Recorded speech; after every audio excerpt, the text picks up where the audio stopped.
3041. Seems like a random number. Could be the number of jelly beans in the jar. Could be the number of megabytes on our hard drive.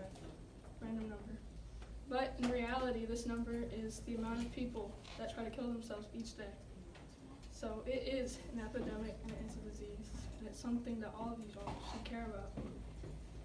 And according to the Center for Disease Control, it is the third leading cause of death for people our age, from 10 to 24. So it is something relevant to us.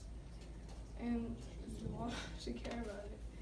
So some of the risk factors for it could be like if they, have substance abuse, if they've experienced, recent loss or have experienced suicidal behaviors before, or if they have depression or like mental illnesses, or if they've been in jail. So it's just, those are risk factors, but it doesn't mean that they're going to, but it's something to pay attention for. And this corresponds with the warning signs, because like the warning signs are like if you notice that they're sad, or if they're like isolated and like having mood changes and things like that. So it's just something to be aware of that will. And the World Health Organization has said that every 40 seconds someone dies by suicide. So by the end of this speech, 5 people or more could have died by suicide. And it's sad. And out of the people that successfully commit suicide, the majority are males, 81%, and 19% are females. However, females reported more attempts.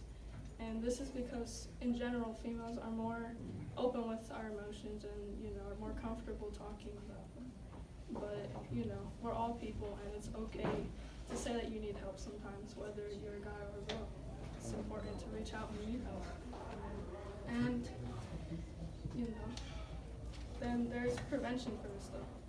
And this is what you all should do, because y'all need to be aware of the warning signs. Y'all need to pay attention when your friends are sad and be there for them. Be kind and take action. Say, are you okay? And read between the lines with their behavior, because if they say that they're fine, but you can see in their eyes that they're sad, then, look into it more and ask. Don't just go, well, they said they're fine, so I'll just leave it, because that will make them feel like you don't care. And then whenever you're talking to someone, put your phone down for a little bit, because according to a website called SciComm, 59% of people our age are addicted to our phones, and 95% have access to a smartphone. So it applies to almost all of us. So just take time to put it down when you're talking to someone, because when you're on your phone, it takes away from the reality of things. You're not fully there when you're on your phone, and the other person that you're talking to can see that. So make them feel special and make them feel important when you're talking to them, and it will help them feel better. And you don't even have to know someone to make a difference in their day. If you're walking down the street, give a smile to someone. Show that, hey, the world's not that bad of a place. You could smile to a lunch lady, smile to a stranger at the crossing guard, anyone. And it will brighten up their day. Because according to Psychology Today, whenever you smile, it will make a person feel good about themselves and it'll just make them happy. And, maybe that person was having a really bad day, but you just brightened it up a little. And that is important, because you could just save someone's life by just giving them a smile. And at a last resort, if, your friend or someone that you know is not being good, or not being well, they're sad and stuff, and you think that they might be at risk for suicide, give them the Suicide Prevention Lifeline. Because no one really wants to admit that they need help, but sometimes we all do. So there's a lot of resources for this. And I would hope that they would never have to call this, but sometimes it's like that. And me personally, I have lost 3 family members to suicide, most recently my dad, and that was 3 weeks ago. And so he smiled a lot, he was a really happy person, things like that. But he abused alcohol. He had a mental illness, he had PTSD. He had been in jail. He had depression, he had anxiety, he had a lot of the risk factors for it.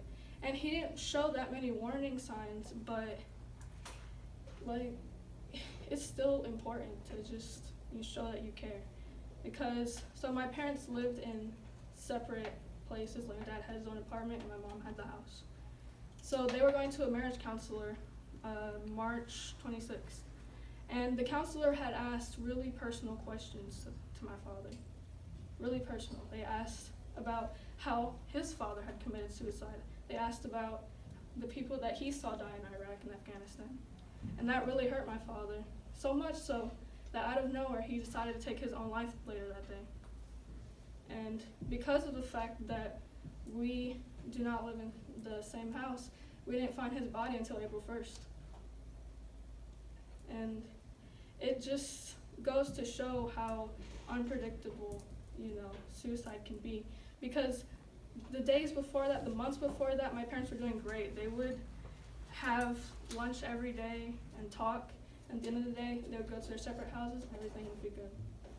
But something changed that day whenever he was asked about those questions and ended up shooting himself in the head. So it's a real thing, and it could happen to any of your friends, because I've almost lost some friends to suicide. So just reach out to the people that you care about, and reach out to strangers. Just show that you care and that you can be nice and support them, so that way they don't think about suicide as much, or they feel I have reasons to live. I have people that care about me. So you all just please, be nice people, and just take time to save a life, because it's not that hard, and in the end someone just might end up saving yours. Thank you all for your time.